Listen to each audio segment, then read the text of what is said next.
그러니까 자 여기에서 제가 이게 저 칠판 제가 자꾸 지워야 되는데 자 여기 주제가 이렇게 있지 않습니까? 이 인문학적 사유 방식에 변화가 왔어요. 자 고대, 뭐 중세, 근대, 현대 오는데 변화가 왔어요. 예를 들어서 우리가 나만 한번 따져봅시다. 나를 어떻게 이해하는가? 나는 누구인가? 근대 방식에서 보면은 자 근대적 근대적 어떤 도구. 저는 여러분들이 우리가 하나의 담론이라든지 이론들은 도구라고 생각해요. 도구. 이 연장 있죠. 망치라든지 그런 연장이에요. 뭐 모더니즘, 포스트 모더니즘, 뭐 포스트 콜로니얼리즘, 페미니즘, 뭐 디컨스트럭션 여러 가지가 하나의 연장이에요. 그러니까는 어느 그 담론이 뭐 전적으로 나쁘다든지 전적으로 좋다든지 이런 거는 사실은 참 무의미해요. 자기가 그 연장을 가지고서 여러분들 망치 같은 거 뭐 할 수 있어요? 집을 질 수도 있고 또 뭐 할 수 있죠? 부시고 사람을 다치게 할 수도 있어요. 저는 모든 담론 이론들이 똑같이 연장 박스라고 생각해요. 이 말은 사실은 제가 크레딧을 받을 수는 없는데 왜냐하면 질 들루즈라고 하는 사람이 그 표현을 썼어요. 이론이란 연장 박스다. Theory is a box of tools. 그렇게 했어요. 그러니까 여러분들이 연장 박스에 나는 어떤 그 연장들이 있나 한번 점검을 해보세요. 그래서 저는 우리 학생들에게 분야가 어떻든지 연장들을 가지고 소위 현대 담론들이라고 하는 연장들, 자 모더니즘, 뭐 포스트 모더니즘, 또 포스트 콜로니얼즘, 탈식민주의 담론, 페미니즘, 아주 대표적인 하나의 현 시대의 담론들이에요. 도구예요. 자 그런 데서 보는 이 나, 타자, 세계, 신 그게 계속 바뀌어 왔어요. 자 예를 하나씩만 들어볼게요.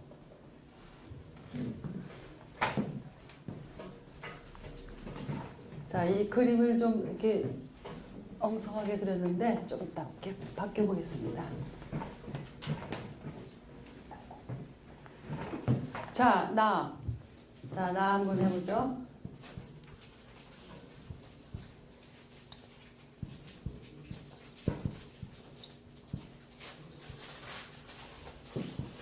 자, 여러분들이 이 근대주의라고 하는 연장을 가지고서 나를 분석해 보면은 제가 아까 그랬죠. 존 카프터라고 하는 사람이 당신은 누구인가라고 할 때에 대답할 수 없는 질문이라고 얘기했다. 그게 이해가 되세요? 그는 그 사람은 이미 모더니즘의 사유 방식을 넘어서 있다라고 하는 거예요. 자, 제가 아까 우리 최 선생님이 저를 소개할 때 저 소개되는 나는 누구인가? 왜냐하면 나라고 하는 것은 무수한 층이 있거든요. 수천의 층이 있는데 그 층에서 어떤 나가 보여지는 것일까? 어떤 나가 소개되는 것일까? 이런 질문은 사실은 근대주의 모더니즘의 구조에서는 생각할 필요도 없는 거예요. 자, 지금 이런 얘기는 사실은 모더니즘의 한계를 넘어서서 포스트 모더니즘이라고 하는 것이 얘기하는 겁니다. 제가 조금만 더 얘기를 할게요. 자, 나라고 하는 것은 자, 모더니즘 사유를 가지고서 소위 인문학적 사고를 하는 사람들은 나는 철제 변하지 않는 자아가 있어요. 그래서 unchanging self라고 하죠. 변하지 않아요. 나는 언제나 고정돼 있어요. 그러니까 변하지 않는 나죠.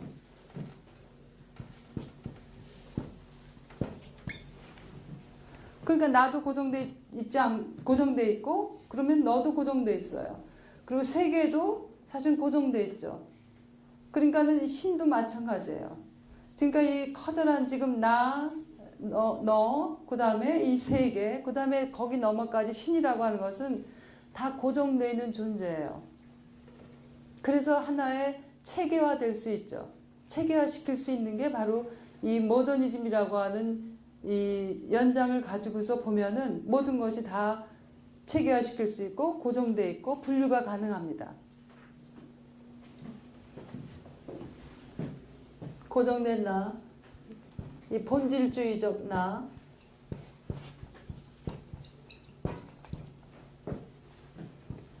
제가 말하는 것에 한 20%만 알아들으셔도 굉장히 많이 알아들으시는 거예요. 그러니까는 지금 저 사람이 지금 무슨 얘기하는 건가 그런 생각이 드셔도 전혀 걱정하실 필요 없습니다. 제가 2년에 한 번씩 작 데리다라고 하는 이제 철학자가 있는데 데리다 세미나를 하거든요. 근데 미국 학생들이 데리다 시간을 택하는 사람들은 굉장히 이렇게 긴장돼서 들어와요. 왜냐하면 데리다는 미국에서도 뭐 굉장히 난해하기로 유명한 사람이기 때문에 아무리 읽어봐도 무슨 소리인지 모르는데 어쨌든 이제 들어오는 학생들이 있는데 제가 말하는 거는 한 20%만 이해해도 그리고 책을 읽으면서 첫 페이지에서 한 개념만이라도 자기에게 다가오는 개념이 있으면 그거는 아주 잘 읽는 거다. 그리고 데리다 자신도 무슨 얘기 했냐면은 자기는 칸트를 읽을 때 거기다 칸트는 이제 다른 사람을 넣어도 되죠. 칸트를 읽을 때 언제나 처음이다. 그래서 every time that I read Kant, it is always first time. 그 학생들이 굉장히 위로를 받아요. 그 위대한 데리다도 칸트를 읽을 때마다 언제나 처음 읽는 것 같다. 저는 근데 그 말이 과장이 아니라 정말 그렇다고 생각해요. 거기다가는 칸트만야 여러분들이 누구든지 넣어도 됩니다. 거기다가 뭐 데리다를 읽을 때마다 나는 그것이 처음이다. 처음인 것 같이 느껴진다. 저도 그렇게 느끼거든요. 자, 그것은 뭐냐면 나의 읽기 행위라고 하는 것이 사실은 내가 이 텍스트는 고정되어 있다고 생각하는 게 이 모더니즘의 툴인데 텍스트는 고정되어 있지 않아요. 제가 다음 주에는 좀 읽기의 철학 가지고 이제 얘기할 건데 텍스트가 고정되어 있지 않아요. 왜냐하면 내가 읽는 나는 고정되어 있는 존재가 아니거든요. 근데 모더니즘의 방식에서 보면 그건 불가능한 거예요. 여러분들이 가지고 있는 책의 의미는 고정되어 있다고 보는 거죠. 그것을 보는 나도 고정되어 있고. 그런데 포스트 모더니즘이 오면은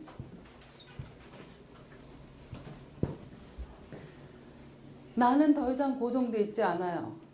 왜냐하면 끊임없이 나는 뭐 becoming, 그래서 한국말로 우리 뭐라고 하면 될까요? becoming self 그러면 뭐라고 해야 될까요?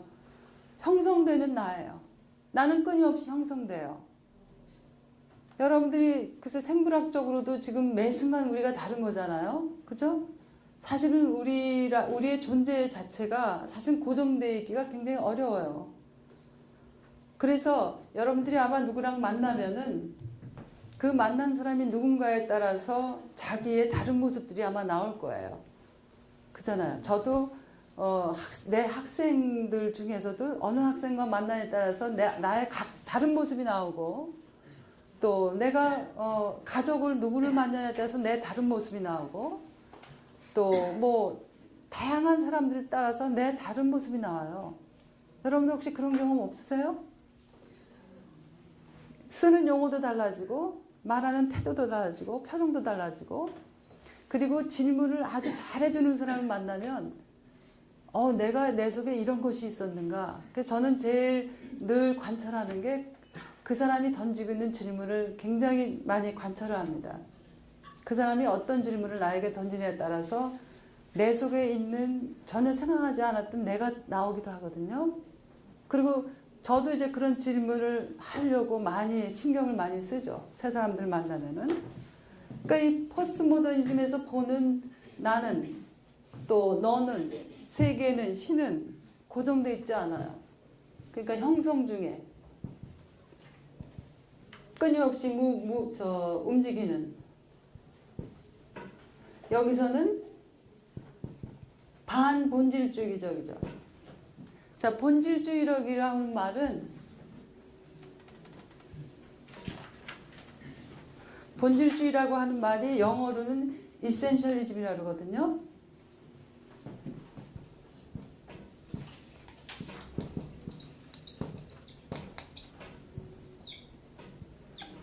여러분들 화장품도 그렇고 뭐 에센스 이런 거 있죠. 에센스 있죠. 에센스라고 하는 게 뭐냐면은 변하지 않는, 흔들리지 않는 아주 핵심적인 거라고 하는 거예요. 근데 이런 본질주의적 사고를 하면은 예를 들어서 생물학적 본질주의라는 게 있고 문화적 본질주의 그런 개념이 있는데, 자, 예를 들어서 문화적 본질주의 하면은 뭐겠어요? 뭐 서구 문화에 있는 사람은 변하지 않는 어떤 이러한 특성이 있다. 또 한국 문화, 동양, 아시아 문화에 있는 사람은 이런 게 있다. 그래서 이 소위 문화라고 하는 것도 고착돼서 이해하고 그 문화에 속한 사람도 고착된 존재로 이해를 합니다. 또 생물학적 본질주의라는 뭐냐면 생물학적 본질주의는 어떤 것 같아요? 남자는 뭐 이렇고 여자는 뭐 이렇고. 그쵸. 생물학적 본질주의 그러면은 생물학에 따라서, 생물학적 구조에 따라서 우리 되게 대표적으로 남자 여자라고 그러는데 사실은 이 성이 5개가 있다고 그래요. 5 섹스가 있다고 그래요. 여러분들 잘 믿기 어렵죠. 유명한 논문이 있습니다. 우리 여기 의사 선생님도 계시지만 의학적으로 5개의 어떤 또 학자는 7개의 섹스까지 있다고 그래요. 그러니까 우리가 지금 생각하는 2개 남자 여자 그렇게만 있지 않다는데 어쨌든 그건 이제 다른 얘기지만 그런 우리의 생물학적인 구조에 따라서 남자면 이렇게 생각한다. 여자는 저렇게 생각한다. 그래서 특히 전형적으로는 남자는 훨씬 더 공격적이고 또 강하고 이성적이고 여자는 훨씬 감정적이고 또 부드럽고 덜 이기적이고 이게 이제 생물학적 본질주의거든요. 그런데 이런 것들이 사실은 어떤 결과로 나타나요? 왜 포스트모더니즘이라고 하는 이런 사유 방식은 왜 반본질주의적 사유를 하고 있을까? 왜 그럴 것 같아요?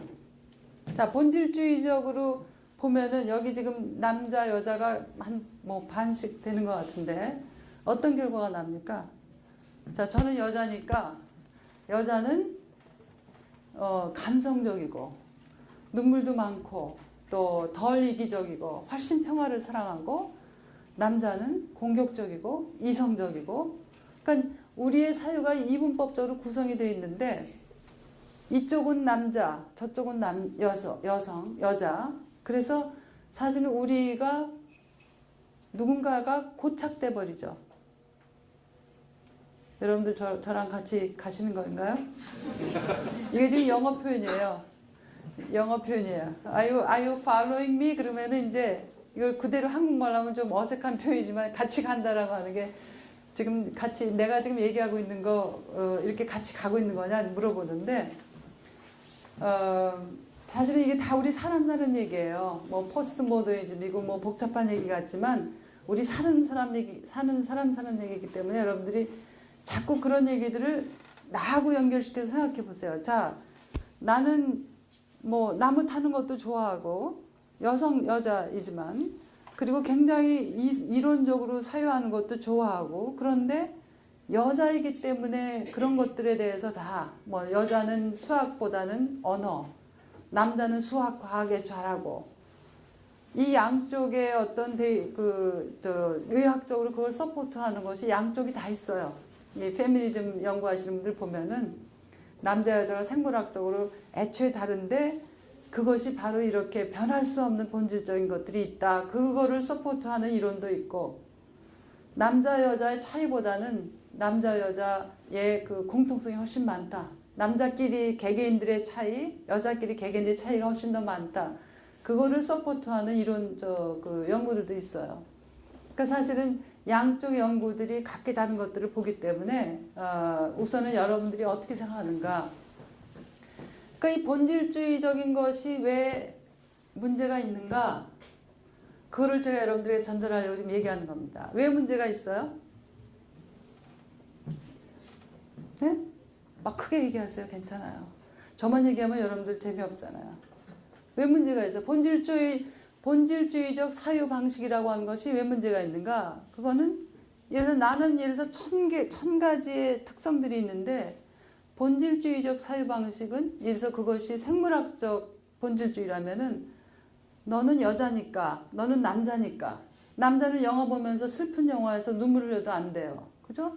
우리 선생님 어떠세요? 제가 그것 때문에 엄청 억울했거든요. 그렇죠.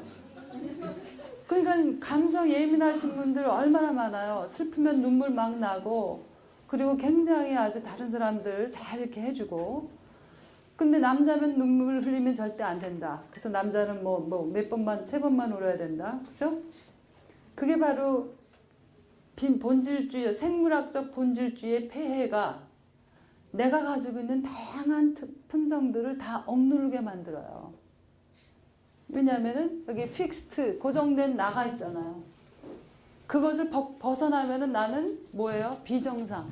여기에서 정상과 비정상이라고 하는 우리의 개념들이 얼마나 문제가 많은가. 그래서 미셸 푸코라고 하는 사람이 그것을 면밀히 분석한 사람 중에 하나예요. 어떻게 정상화, 노멀라이제이션이 일어나고 있는가.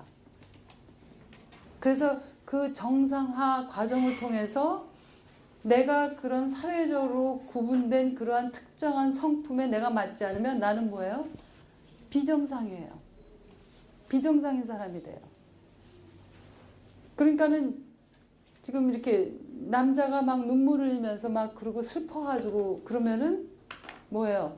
비정상이에요. 왜냐하면 정상인 남자들은 절대 눈물 흘리면 안 되고 언제나 강해야 되고 또 공격적이고 확 또 싸우게 되면 확 싸우고, 그런데 눈물도 흘리고 부드럽고 상처도 잘 받고 그러면은 비정상이에요. 그래서 우리의 사유방식이 이 정상과 비정상이라고 하는 이 틀 속에서 사람들을 다 나눕니다.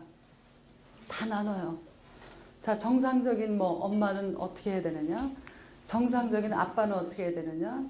정상적인 선생, 정상적인 자식, 정상적인 여성, 정상적인 남성. 그래서 우리의 사유방식이 다 이렇게 틀에 잡히게 돼요.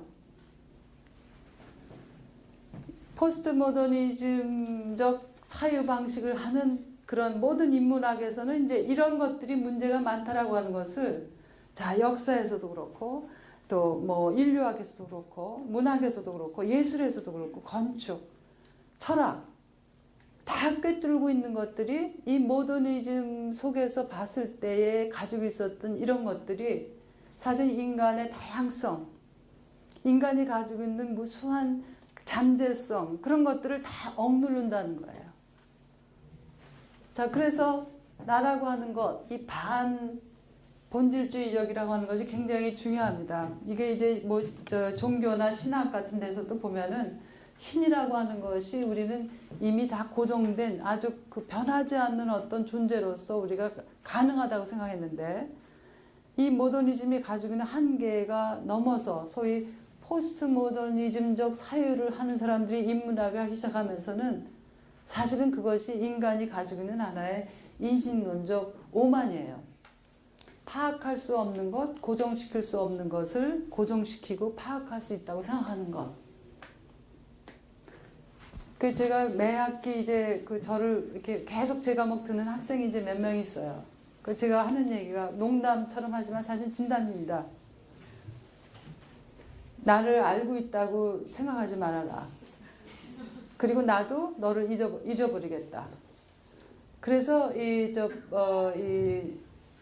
해체주의라든지 포스트 모더니즘 이런 거 읽어보면은 거기 액티브 포게팅이라고 하는 개념이 있습니다. 적극적, 활동, 적극적 망각이라고 할까요? 액티브 포게팅이라고 했는데, 저는 학생들에게 선생으로서 제가 늘 저 자신에게 경고하는 거가, 내가 쟤를 알고 있다고 내 속에서 하는 그 순간에 나는 사실은 그를 고정시키는 거잖아요. 무수하게. 그러니까 몇 학기 계속 택했다고 해서 내가 걔를 안다고 내가 생각하지만 알아야 된다. 사랑하는 사람들도 마찬가지예요. 여러분들 여기 데이트하는 사람도 있을 거 아니에요? 데이트하면서는 어떻습니까, 여러분들이? 끊임없이 알려고 하는 그 호기심을 가지고 있죠. 그래서 알려고 여러 가지 하잖아요. 데이트할 때 뭐 하세요? 극장도 가고 또 얘기해 보세요. 뭐 하세요, 데이트할 때 요새는? 네? 밥 먹고. 밥도 아무 데서나 먹지 않잖아요. 요새 인터넷에서 맛집 찾아가지고 이제 분위기 좋고 그러시죠. 그 왜 그러는 거예요? 맛있게 먹는 것이면서 자기 데이트하는 상대자에게 좋은 인상 주고 싶고 그 속에서 또 자기도 그 사람 알고 싶어하는 여러 가지를 사실은 검토하는 거잖아요. 저 사람은 뭘 좋아하지? 아, 저 사람은 보니까 굉장히 낭만적인 커피숍 가면은 좋아하더라. 그러니까 상대에 대해서 알고 싶어하는 그런 디자이어가 계속 있는 건데 딱 결혼을 해서 보면 그 다음에 뭡니까? 나는 저 사람 알고 있다라고 해요. 거기에서 사실은 이제 심각한 문제가 생긴 겁니다. 그래서 작 데리다라고 하는 사람이 뭐라 그러냐면은 사랑은 non-knowing이다. 알지 못하는 것. 그러니까 나는 너를 안다라고 하는 그 순간에 사실은 너와 나의 관계는 고정되고 죽은 관계예요. 그러니까 나는 너를 사실은 나도 나를 몰라요. 그래서 이게 우리 그 표현에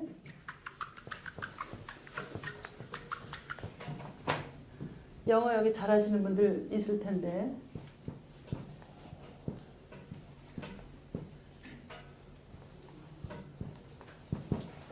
여기 뒤에 잘 안 보이시죠? 여기 unknowable 하고 non-knowable 했어요. 두 가지. unknowable은 아직은 모르지만 이제 어떻게 하다 보면 이제 알 수 있다라고 하는 알의 가능성을 열려놓은 거죠. 그죠? 근데 여기다 non-knowable 하면 그러면은 아무리 알려고 해도 알 수 없는 존재다 라고 하는 것을 받아들이는 거예요. 그리고 내가 알고 있는 것은 지극히 부분적인 것일 뿐이다 라고 하는 한계를 받아들이는 겁니다. 그래서 가끔 이렇게 원어들이 필요한 이유가 뭐냐면 이것을 번역을 해버리면 한국말로 여러분들 어떻게 번역하시겠어요? 번역해보세요. 미지. 두 개 다. 차이 나서 번역할 수 있어요? 부지, 미지. 아직 모르는 하고 도무지 모르는. 멋있네요. 아직 모르는, 도무지 모르는. 예, 그렇게 그런 개념이에요. 그래서 여기 그 non-knowing, loving is non-knowing이라고 하는 거는 아직은 잘 모르지만 앞으로 이제 알 거야라고 하는 얘기가 아니라 이 안다라고 하는 행위 자체가 안다라고 하는 것은 무엇인가? 그래서 여러분 아마 그 우리 나를 안다고 생각하시는 분이 계실 텐데 우리 김여한 목사님도 저를 안다고 생각하실 텐데 사실 뭐를 알고 계신지 저도 목사님을 몇 번 만나니까 안다고 생각하는데 사실은 이 안다라고 하는 것은 얼마나 위험한 하나의 설정인지 그러니까는 이 안다라고 하는 얘기가 왜 그래요? 여러분들 저를 이제 이렇게 강연 듣고 뭐 며칠 그러면 나 강남순 교수 알아 그렇게 말할 수 있지만 제가 뭐를 어떤 열정을 가지고 살아가고 있는지 어떤 고민을 하고 있는지 뭐 때문에 밤잠을 못 자는 날도 있는지 뭐 때문에 행복한 날도 있는지 하나도 모르시잖아요. 그리고 나는 또 나 자신을 다 아는가? 그렇지 않아요. 그래서 제가 생각하는 거 좋은 친구는 뭐냐 하면 좋은 친구. 여러분들 아마 친구라고 하는 것 있을 텐데 좋은 친구는 제가 데리다라고 하는 사람 여기 책 가지고 계신데 데리다를 제가 글 쓰면서 가장 많이 대화자로 하는데 그 사람이 그 우정의 정착이라고 하는 책이 있습니다. 프렌십 우정이라고 하는 거. 거기에 이제 첫 번 장을 열면 시작하는 게 뭐냐면 그 사람이 한 말이 아니라 이제 아리스토텔레스 말을 다 이렇게 옮겨서 또 몽테뉴가 그거를 인용한 것을 해가지고 친구들이여 친구라는 없다.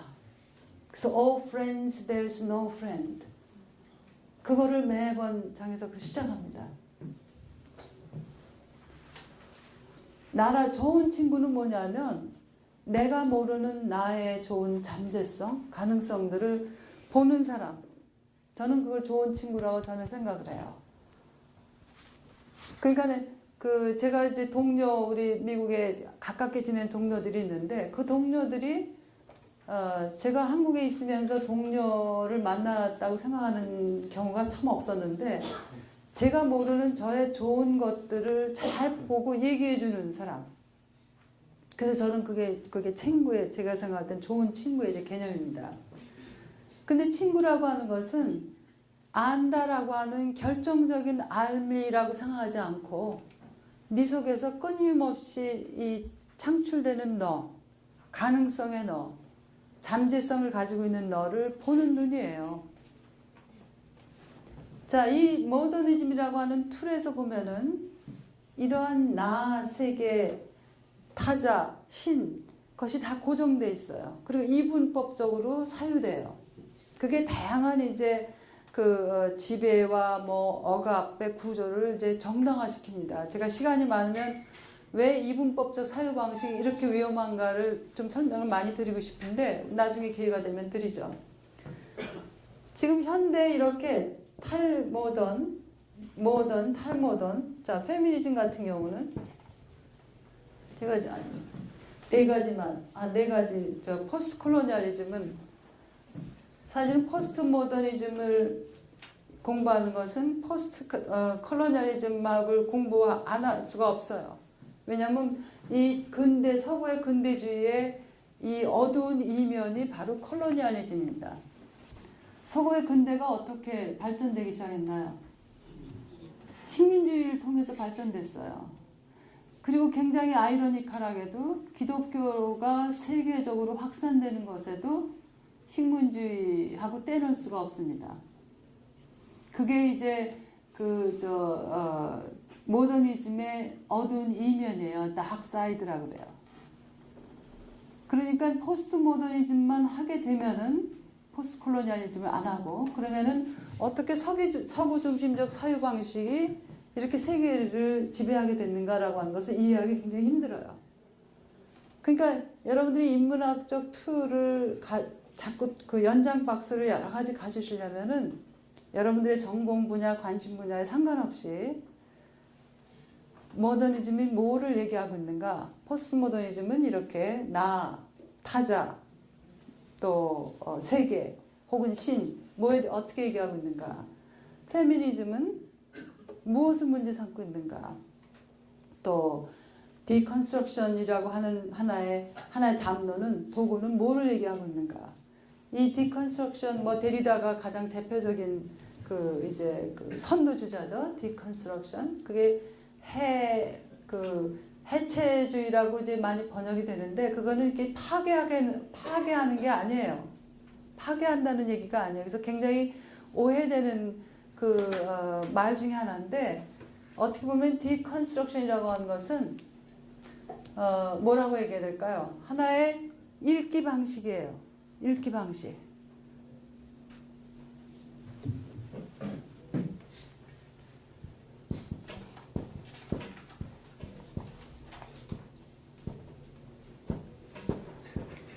데리다의 전기 이런 것 저런 거 읽어보면은 데리다 어머니가 데리다 가족들은 데리다 책을 하나도 안 읽었대요.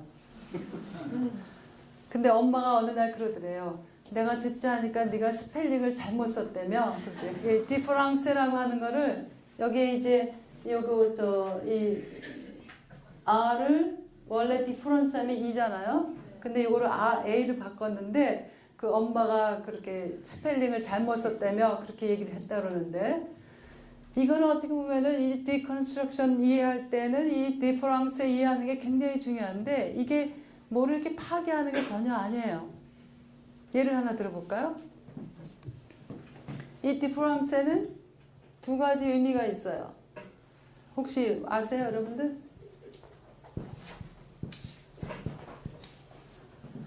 다르다라고 하는 거하고 그 다음에 differ 해서 연기하다. 자, 아까도 말씀드렸지만 이런 얘기가 저쪽 그냥 무슨 철학적인 얘기만 하는 것이 아니라 그냥 우리 얘기예요. 자, 예를 들어서 누구나 제가 여기 여러분들을 잘 모르니까 뭐 저를 예를 하나 들죠 뭐. 자, 여러분들 저에 대해서 한번 얘기해 보세요. 아니면 우리 김유한 목사님을 예를 들까요? 자, 저에 대해서 한번 얘기해 보세요. 자, 강남순.